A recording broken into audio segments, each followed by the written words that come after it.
In this WrestleTalk news, Nia Jax shoots hard on WWE. Could we expect some more NXT releases coming soon? AEW Backstage Frustrations and more. Subscribe and enable notifications to always on for daily wrestling news videos. And today marks the first day of the Randy Games. So stick around for the end of today's news video for the first installment. Support WrestleTalk!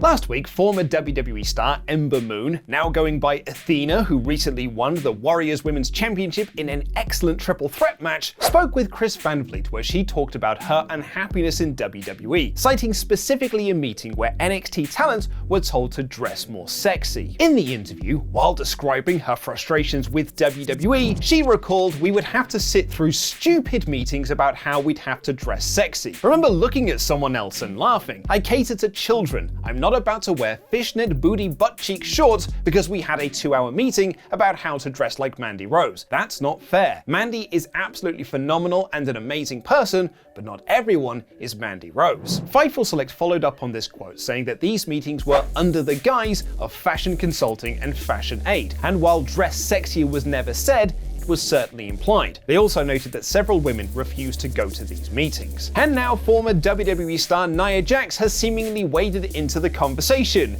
Pew pew, shooting on Twitter. "It's a shame. Some people deserve to get the opportunity to shine like the star they really are, but unfortunately certain higher-ups can never see past their own perverted ways. Too bad they aren't the lucky ones who can use blackmail to keep their jobs." Random tweet. Ah yes, totally random. It's a tweet that even caught the attention of also former WWE star, blimey I've said that a lot on this episode already, former WWE star Road Dogg, who invited her onto his podcast to talk about it. But while Nia, now going under her real name Lena Fanene, was being a bit coy about who her frustrations were being pointed towards, most people were able to put 2 and 2 together and mostly not likely get 5.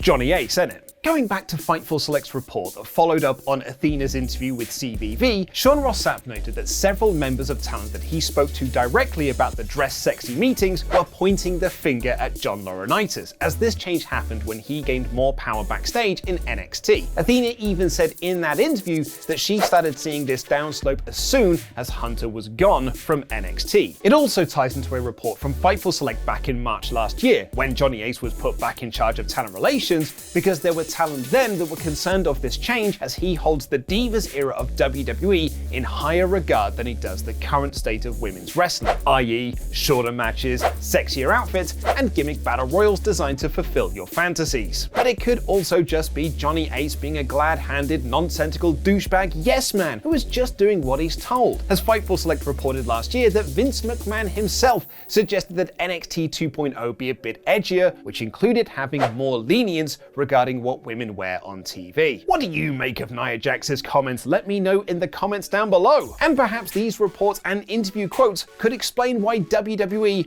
are so high on an NXT talent backstage. Nikkita Lyons made her debut in NXT just a few months ago, but quickly caught the attention of wrestling fans who all pointed out on Twitter, bloody hell, NXT's a lot hornier than it used to be. She's undefeated since joining NXT 2.0, is featured in a prominent role on TV, and gained a lot of social media buzz, which is important as Fightful Select reported last year that Vince McMahon wants 2.0 to primarily target the all-important 18 to 34 demographic, which I actually fall outside of, which might explain why I don't like a lot of NXT 2.0. Someone else who falls outside of this demographic is Dave Meltzer, who appeared on the Sunday Night Main Event podcast where he talked about Lyons in NXT and WWE's opinion of her. He said, "I think they like the reaction that she got. I don't see her as a Bron Breakker type of thing where they'd fast track her, whereas Bron Breakker and Gable Steveson are probably gonna get fast tracked to the main roster, but she's over. I don't even know if they knew how over she was gonna get at first. I can see them taking advantage of something that's there." As a few people have pointed out, not only is Lyons now part of NXT 2.0's banner on WWE.com, she's also just started a program with Natalya, where she'll team with Cora Jade, who is also being used to appeal to that younger audience, to take on Natty and Lash Legend at NXT Spring Break-In. Like Dolph Ziggler with Bron Breakker,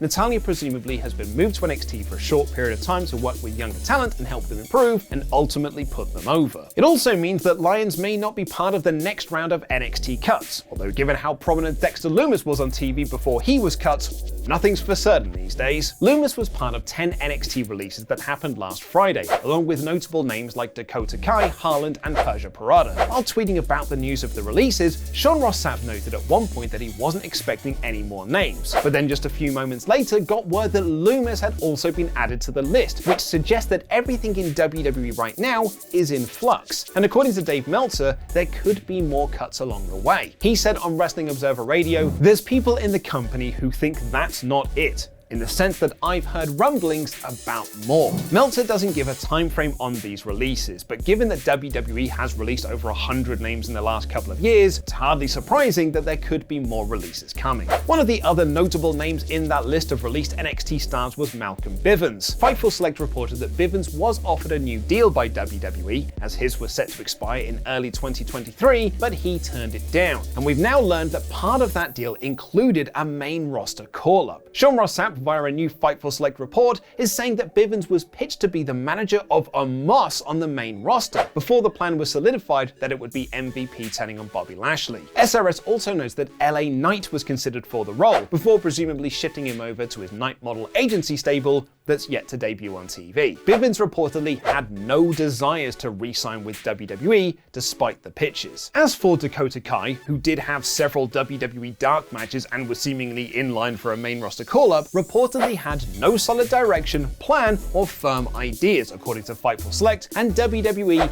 had no idea if she'd actually get called up to the main roster. Like Bivens, Kai made it clear to WWE that she would not be re-signing when her contract was up next year. And yeah, the waters may seem murky in WWE, but it's not all flowers and sunshine in AEW either. There was a report a few weeks ago that Tony Khan was looking to shake up their secondary show Rampage because of its falling ratings. While Rampage hasn't been a total failure when it comes to its viewing figures, it has at times fallen below the 500,000 benchmark that TNT holds as a sign of success, which is why in the last few weeks the show has felt more loaded, with Blackpool Combat Club appearing on the show, the AEW World Championship match between Hangman Page and Adam Cole taking place, and New Japan's Tomohiro Ishii having a match in the Owen Hart tournament. However, loading the show also means there's now more things happening in its 1-hour format, and it led to the Eddie Kingston versus Daniel Garcia match a couple of weeks ago being heavily edited. The match went 11 minutes and 22 seconds on TV, but reportedly was actually 22 minutes long live in the building when it was taped for Dynamite. On his Fightful Q&A show posted to Patreon, a subscriber asked Sean Ross Sapp about AEW loading Rampage with perhaps too much content, and asked if there were any frustrations of things being edited down, to which SRS replied,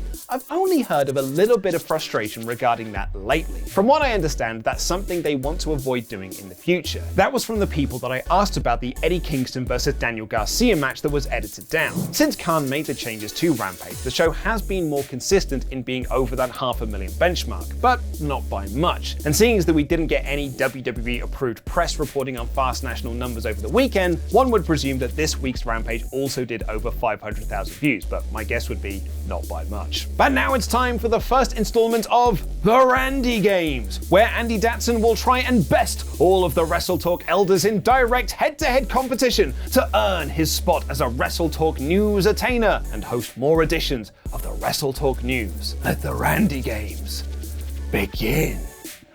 Randy Games, Randy Games, Randy Games, Randy Games, Randy Games, Randy Games, Randy Games. Randy, Andy Datson. The comments have been favourable to thee, but you can't just walk in here and expect to start hosting the flagship show on WrestleTalk. You're gonna have to work for it. You're gonna have to best each one of us in individual, direct, head-to-head competition. 5 games, each of which you'll have to win to advance to the next. You must beat Pete, Adam, Luke, and Laurie in consecutive championship contenders matches, each challenge more devious and more difficult than the last. I'm waiting for you at the end of all that, after 4 consecutive days of torturous combat. If you beat them all, I'll be waiting for you, Andy. Or you shall have to best me in a game of my choosing. The Randy Games begins!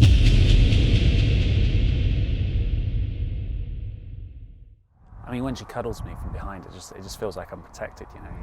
Yeah, no, I totally feel you. like it. I feel the same. Yeah. I do like your mum. He's coming. Look mean. Look mean, Hands up, boys. hands up, Look hands up. mean. Was it? Andy, son of Dat, welcome to the Randy Games. The Randy Games. Your first challenge is the throwing of the pointy ball. The pointy ball. You'll have to throw this further than any man, but specifically Chopper Pete Quinnell. See, the thing is, Andy, I've heard you in the office boasting about how far you can throw one of these things. We're gonna put that to the test, because you ain't never thrown against guns like these before. Pete. Pete, Pete, Pete, Pete, Pete, Pete, Pete, Pete, Pete.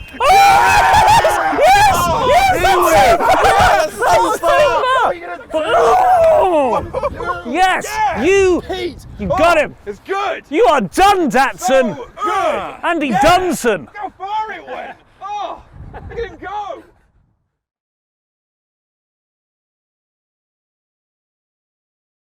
You're not going to do this, Datsun. You're trash, There's no way you Datsun. can do it. There's nothing you can do could've to thrown beat it me. furthest than You the don't have furthest this throw at ever. all!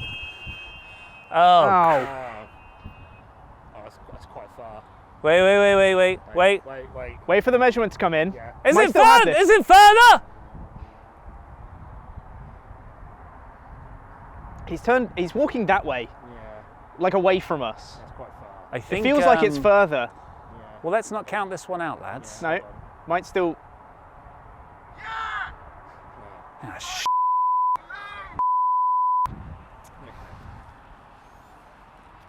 Crap. I think you got a fire, Pete.